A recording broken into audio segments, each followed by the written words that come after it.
It's that time. An author, Offensive production, number 1. Number 2, I forgot. golfer, It'd be like going on a 3-person best shot, and we were saying, Kolpack, you got to make a 25-footer every time. You wouldn't putt first. I'd have Tim putt first. and one heck of a TV personality. This game is for the Cooper Cup. It's the Forum's Jeff Kolpack. 4. I should have yelled 2. Here he is. Jeff Kolpack joins us in studio. You are a great baseball man. We showed Aiden Wolf hit the walk-off home run. Hey, did you ever have a walk-off hit? Anything of that in your baseball career? No, I don't think so.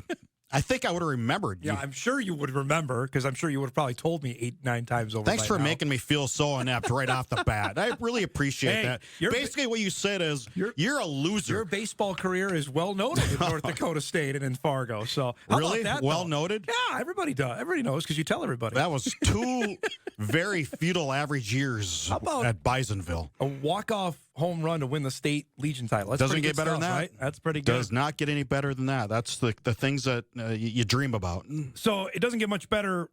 Peyton Otterdahl had the longest throw ever and finished 4th. That I was tells watching you, it, right? yeah.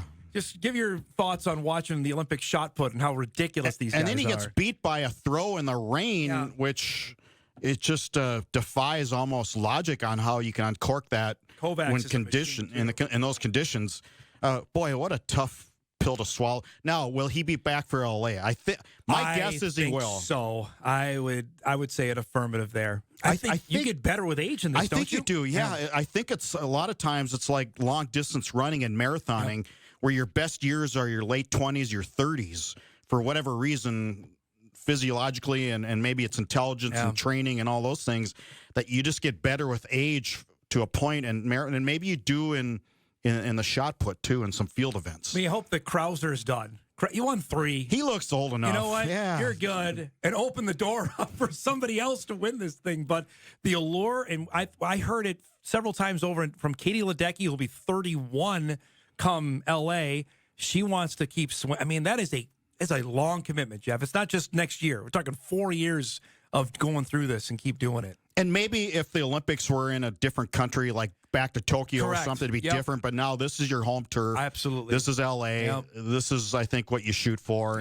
And just that in itself, I think, will lend people to give it another shot. This is the week of track. Is there an event or events that you Love keep your track. eyes? Yep. Is there one that you keep your eye on, particularly on the track? I'm a sprints guy, Yeah. and I love the 1600 relay. There's something about that event. really good. That is it at the end. Is that the last 4x4 event? is normally the end. It's So that usually the comes end up on every Saturday, I meet. wanna say, Yep, yeah. I'm guessing it is.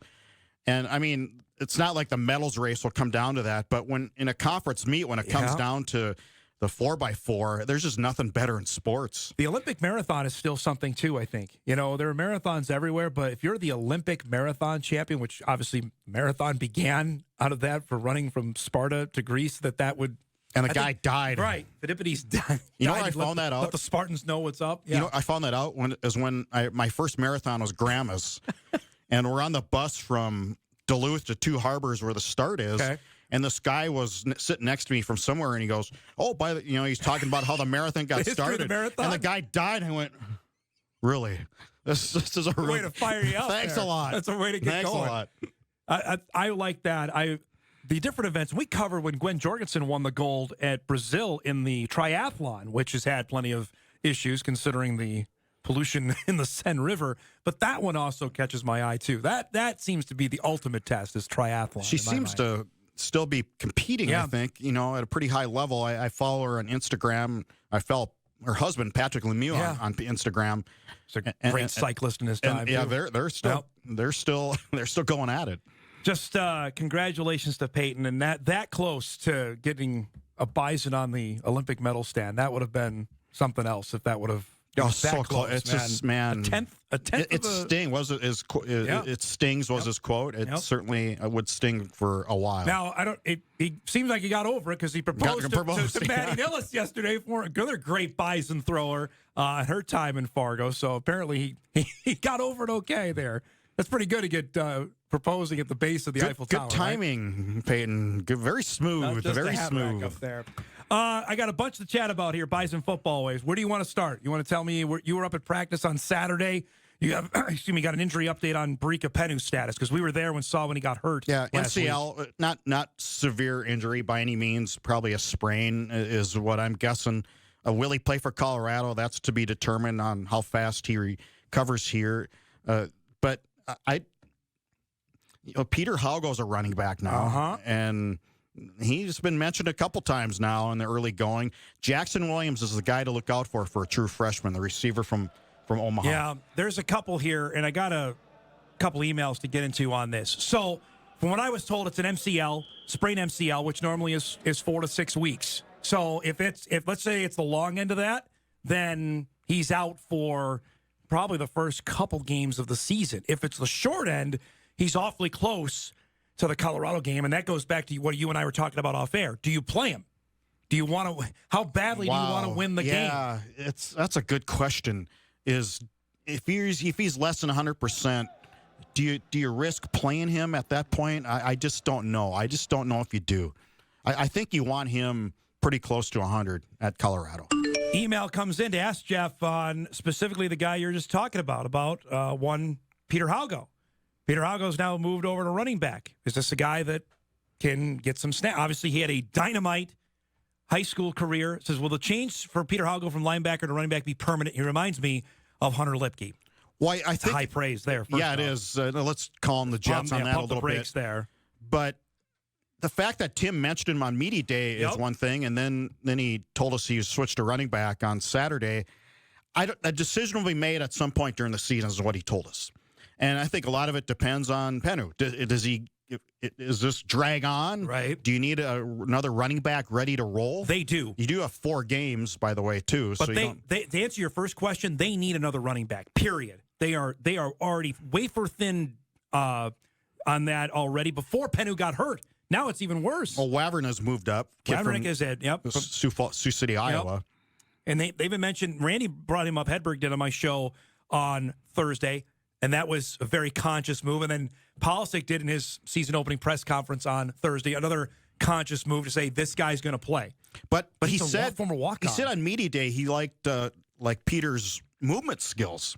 You saw how go up close, so did I. He's a dynamite player. Yeah, but you don't know how he compares to the college game. I mean, you have to wait until you see it in real time. And when Tim said his movement skills and speed are pretty good. What do you think? You saw him play a ton the last couple years. He's big enough. Yeah. And he outran people, man. And again, you outrun people in North Dakota high school football, you're not really sure how competition level gauges next to the next how it translates to the next level. Obviously, it's translating pretty well in the early going here. So right now, the depth chart with, let's just say Penu's out. It's TK Marshall and Marty Brown. Marty Brown's never carried the ball in college yet. That's going to be an awful lot to ask of him in Boulder for game 1 going into that, regardless of what Penu's status is. Yeah, but can you bring up Peter Haugo on the trip and play him right away at running back at Colorado? You got to give me other options. What other options do they have right now? Well, Wavern has He's been never there. carried the ball either. Yeah, he's been there a year, though. So is Marty Brown. Yeah, I mean, that is not a good scenario. And that leads to what Mike McFeely wrote about. I know you heard this from Tim, that they may not be done adding to the current roster. They may go back into the portal, which, granted, this happens everywhere. It's never happened here, Jeff, not at this time period. But Tim also cautioned that and softened it by saying, well, you better be careful because you don't want to hurt the locker room, meaning you don't want to start bringing in guys and just supplanting people on the depth chart. It better be a good player, and I don't know if there's any good players out there. I mean, it stands to reason there's probably not.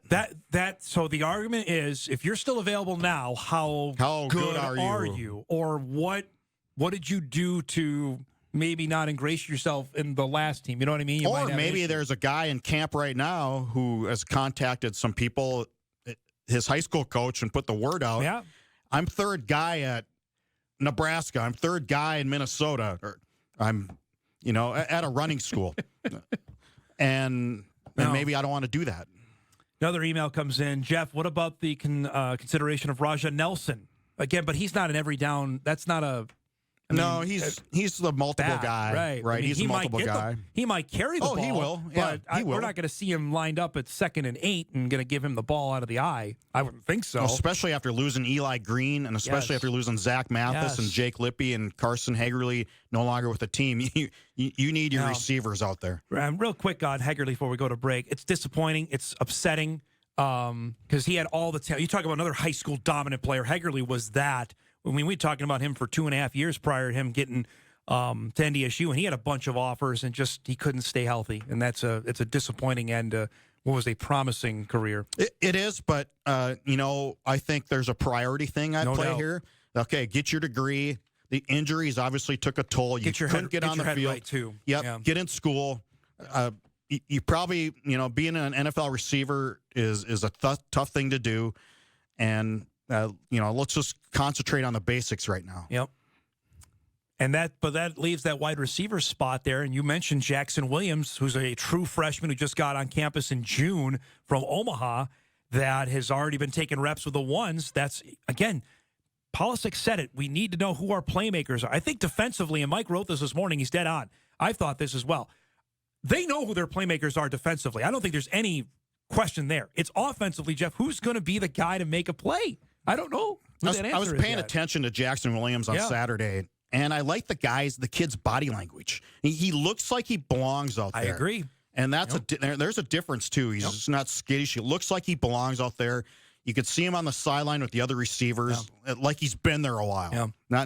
He just doesn't act like a rookie to me on first glance. There was another Omaha guy that played as a true freshman, R.J. Urzendowski, who came in as a wide receiver. And Polisic referenced Urzendowski when talking about Williams the other day in his season opening press conference. Just something to keep an eye on as NDSU begins week 2 of fall camp this morning. We come back. The long-awaited FCS preseason poll is out. No surprise there, but there are some teams in it that may make you shake your head. We'll discuss that in a couple of things. I'm so glad I don't vote on that anymore.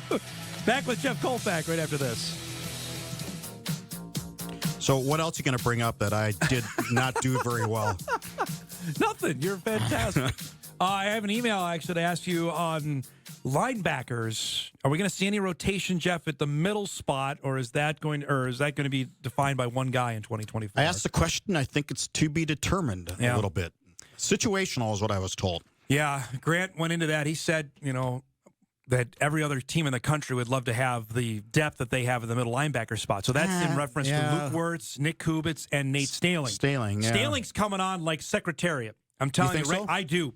I think Staling could be the guy come conference play, the end of September. I think it's a bold statement. We got to do something on TV, spice it up. Why not? I think he could. And that's not to say that Wirtz and Kubitz aren't good, but that guy's a redshirt sophomore now who's shown it. He's got all the physical tools, I think, and he's got upstairs, I think. Not to say those two don't. Is he faster than those two? I think so. I think athletically, that's the spot that they have not had. We've talked about this, why they've rotated, and each of them bring different skill sets. I think Staling brings the whole skill set you want since maybe a Jackson Hankey departed in 2021. I just love speed at linebacker and a little size. I thought James Kaiser was fast. He just was a safety. It was not big enough to play that spot, in my mind. The Travis Beck, where you can just hunt guys down, and you're big enough to tackle David Johnson and good enough to tackle David Johnson. And I really think that the tackling issues the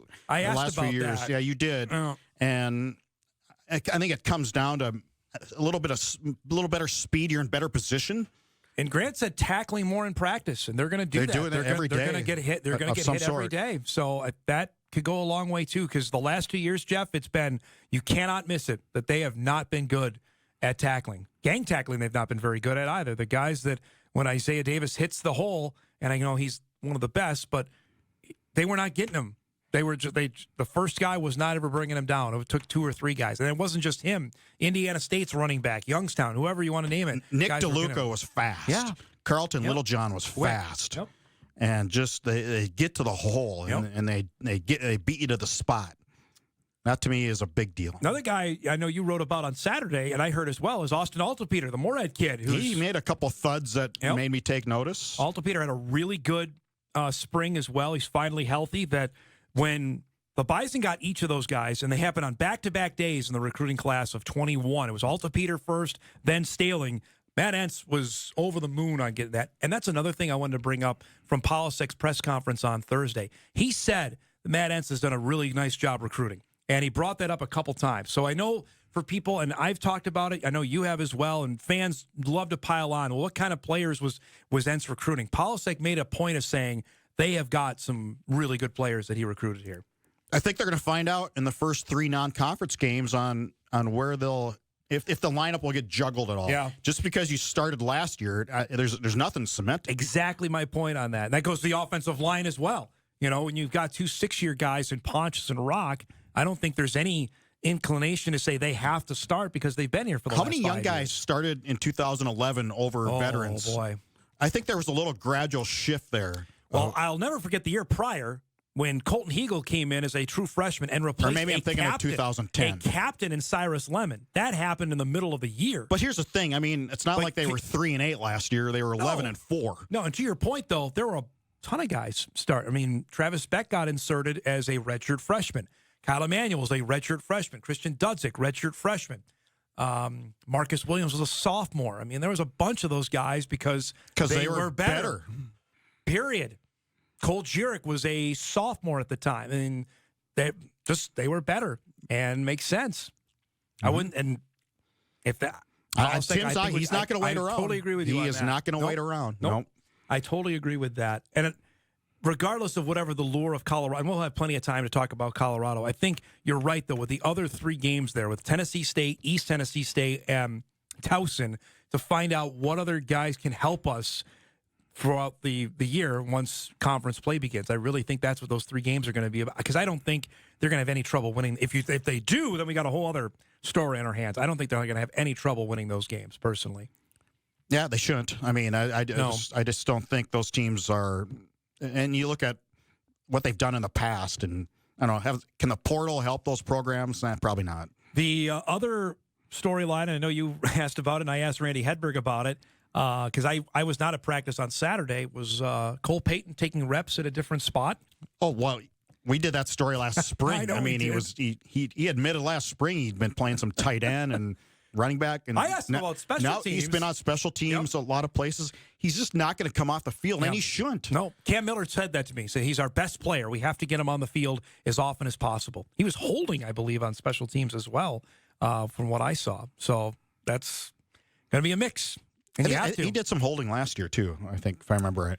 A little bit. But that was mostly Steindorf's job for a majority of the season. So, and I think punter is, by the way, another spot that may be up for. There's another one. Steindorf's been the punter for the last 3 years. Doesn't mean he's going to be the punter this year. Something to keep an eye on there. I know you rolled your eyes at me, but the FCS stats poll was released this morning. I'm so happy I don't have to vote on that anymore. I do vote on this, and I will tell you after Team 15, it was a struggle. A struggle, right? No surprise. The Jacks were first, then the Bison were second there.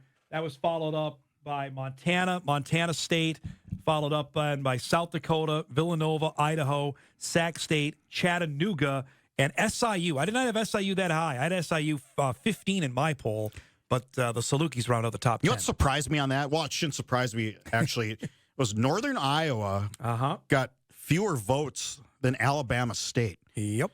And so you look at Northern Iowa and go, if there's any remote truth to that, where did you put them? I did not have either one in my top 25. So, but I like to think I know this is Northern Iowa. Talking about Northern Iowa's not going to be very good. I had them 7th in the preseason poll in the Valley. I don't think they're going to. What happened? Well, money's one thing. I think that's it. I think you're right. Massive turnover of staff is another.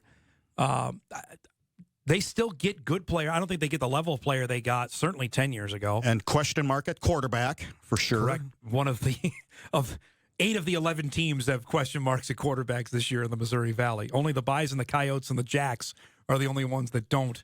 Yeah. After that, it's a field day. That's why the Valley got 6 last year. If you want me another hot take? I think they only get 4 this year. What do you think about that? It's awfully early to be thinking about it. Come on, man. They get more than 4. The Valley? I don't know. Have you seen the CAA lately? I think they're going to eat each other up like it happened a few years ago. I do. I think the Bison get in. I think South Dakota State gets in. I think USD is probably going to be pretty good. And then Illinois State. Those are my 4. I don't know about the rest. Youngstown lost a bunch in the portal. Southern Illinois did too. UND's lost a ton. Those are the teams that all made the playoffs last year. So I don't know. It's going to be interesting to see how. So the Bison are just the perfect way to end this conversation. We got to roll. NDSU is not the only team with question marks in the Missouri Valley Football Conference. There are others with major questions. The Bison have some, not nearly. Like if you were to rank them, I would say UND's got like level 5, like the highest. Like they have to replace 4 starters and a quarterback on offense. I'd say the Bison have about 3, level 3. So it's coming down to who can survive the portal season the best. Correctamundo, especially in South FCS. Dakota State did. Yeah, they made out really well, at least this year. Great to see you, bud. Thanks for coming by. All right, see you, Dom. Talking football with Jeff Kolpack here on a Monday in August. We'll break. We come back. Second hour, we'll start. We'll chat some baseball. Huge week in West Fargo. The Central Plains Regional coming to town after they won the state championship in thrilling fashion on Saturday. Hour 2 of Hot Mike begins after this.